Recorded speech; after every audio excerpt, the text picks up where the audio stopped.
Really liked our practice today. I mean, one of the best ones we've had all year. Guys offensively really starting to come together. Defensively had a good solid day. Worked on tackling a lot, worked on assignments, but just those young guys are coming on. You see those freshmen, it's finally clicking in their head, adding depth to what we got, adding more just consistency, even at receiver, at running back, at defensive end, even up on the O-line, some of those young guys.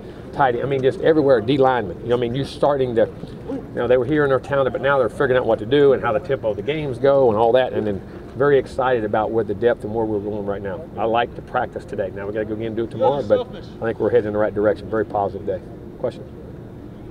Can some of those young guys getting in games and making a catch or making a difference, can it help them understand the consistency? Well, here? and it just, all right, I'm validated, I can play, but then being out here now for 2 months basically, and how the tempo of practice is and how we're trying to push it to, and then after every week, you know, the thing with them young guys, they do it, okay, like in high school, you used to, oh, I got a week off, it's easier, you know what I mean? It's every week you got to grind that out. It's a learned process, and and then the consistency with assignments, but the more they get on that field, the more success they have, the more hungry they get, and then the better they get.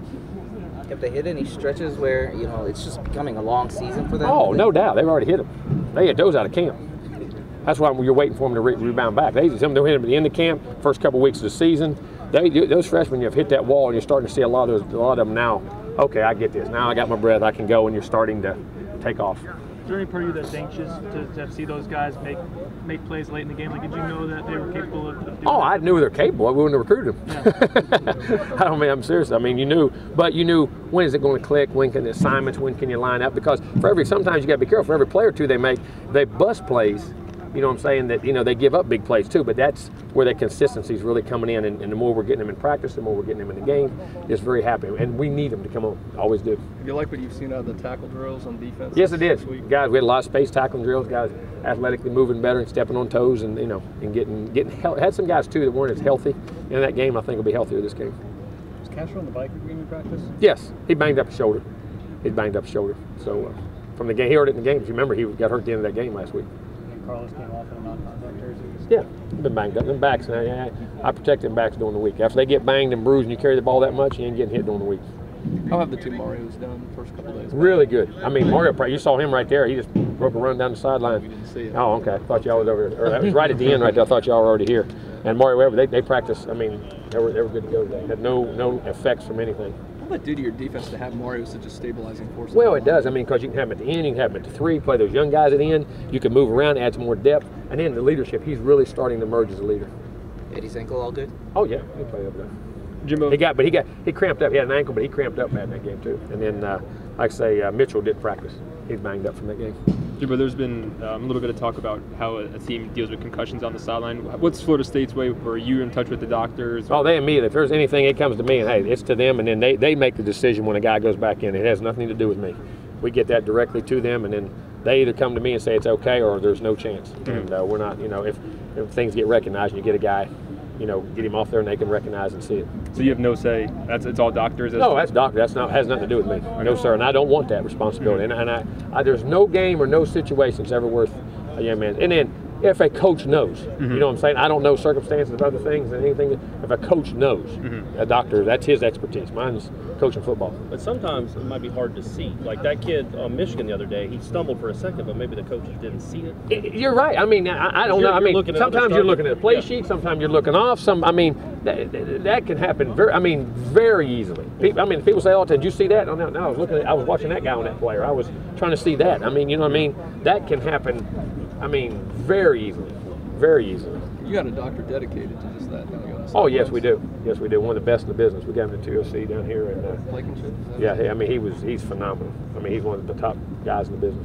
Coach Doran issued a That was something we wanted to make sure of because I want have the best for these guys and an expert that's been through it.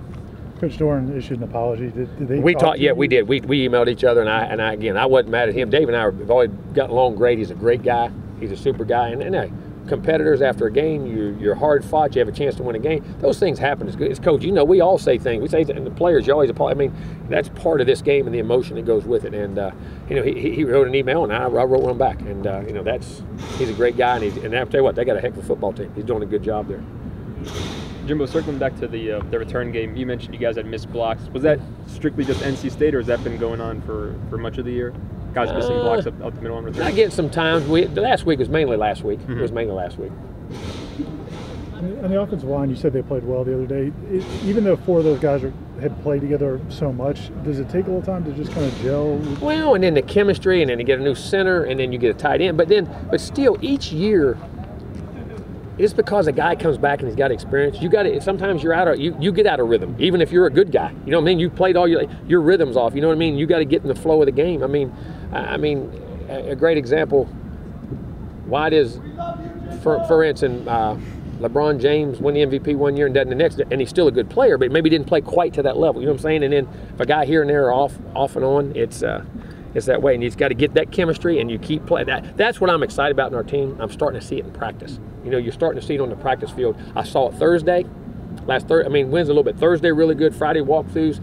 Monday, yesterday I saw it. I saw it again today. I just like where we're going right now. I see it in practice. You know what I mean? Trey just talked about just how Stork and Barron are different players. How much do their assignments change? They don't assignment, but maybe you have to change a scheme to help this or do that. And it's like, and when there was certain guards are in the game, when them two are out, we have to do. That's not what they do or how they do things well. You know what I'm saying? And it makes a difference. It looked like, is Carlos starting to see holes better? I know he was only learning this position. We're opening better. But again, it's just number of reps, and you get in a rhythm and a flow. And he made some really nice cuts in that game.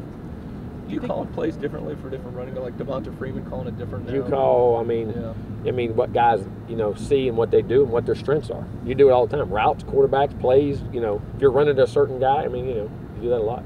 How hard has it for the offense? How hard has it been to get that offense in a rhythm? It seems like it's just been an odd year. You had the opener, then Citadel, then an off week, then Jameis doesn't play. Exactly, it has been, and the young guys coming on at receiver. That's where I'm. And at the same time, the 3 games he's played, we have 490, 480, and 5 something. Right. I mean, it's still, and we're still, like I said, still not playing as well as we can play. I mean, I felt we left points on the field last week. You know what I'm saying? But I will never be satisfied. But the rhythm is coming because the depth is coming, and now those other receivers are developing. So certain coverages, how you call a game. Now, if you got that guy one-on-one, good, we'll throw it to him. Other times, if that in that one-on-one, I don't like that matchup, I may have to call something. I mean, it changes how you call because of what they do on defense, and they can force the ball to different places, things like that. So those guys emerging has made a tremendous, and the depth at running back and in the line. I mean, it's made a big difference. Saturday, and you didn't even have Pender, but did it feel like you kind of had all your weapons starting to work yes, again? I felt very comfortable. Yes. Did it seem there was a couple of games ago? I think it was the game where Jameis didn't play.